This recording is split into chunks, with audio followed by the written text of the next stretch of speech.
अरुणां करुणातरङ्गिताक्षीं धृतपाशाङ्कुश पुष्पबाणचापाम् अणिमादिभिरावृतां मयूखैः अहमित्येव विभावये Bhavani.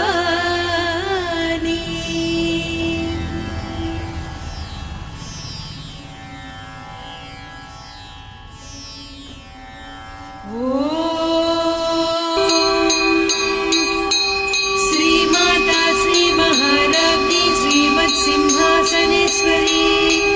चिदग्निकुण्डसम्भूता देवकार्यसमुद्यता उद्यद्भानुसहस्राभा चतुर्बाहुसमन्विता रागस्वरूपपासाढ्या क्रोधाकाराङ्कुशोज्ज्वला मनोरूपेषु कोदण्डा पञ्चतन्मात्रसायका निजारुणप्रभापूरमज्जद्ब्रह्माण्डमण्डला चम्पकाशोकपुन्नागसौगन्धिकलसत्कचा कुरुविन्दमणिश्रेणी कनत्कोटीरमण्डिता Ashtami चन्द्रविभ्राजदलिकस्थलशोभिता मुखचन्द्रकळङ्काभमृगनाभिविशेषका वदनस्मरमाङ्गल्यगृहतोरणचिल्लिका वक्त्रलक्ष्मी परीवाहचलन्मीनाभलोचना नवचम्पकपुष्पाभनासा दण्डविराजिता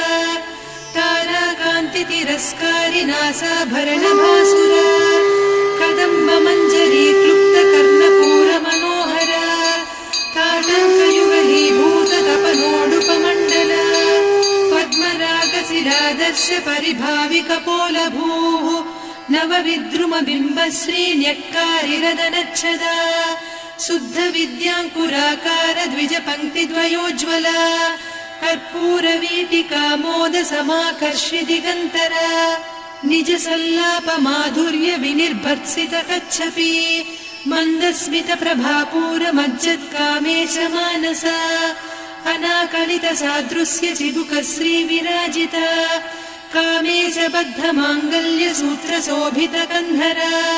कनकाङ्गदकेयूरकमनीय भुजान्विता रत्नग्रैवेयचिन्ताकलोलमुक्ता फलान्विता Kameshwar प्रेमरत्नमणिप्रतिपणस्तनी नाभ्यालवालरोमाळिलता फलकुचत्वयी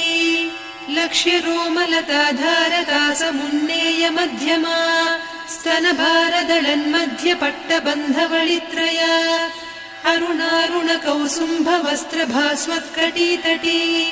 रत्नकिङ्किणिकारम्यरसनादामभूषिता कामेशज्ञातसौभाग्यमार्दवोरुद्वयान्विता माणिक्यमकुटाकारजानुद्वयविराजिता इन्द्रगोपपरिक्षिप्तस्मरतूणाभजङ्घिका गूढगुल्फा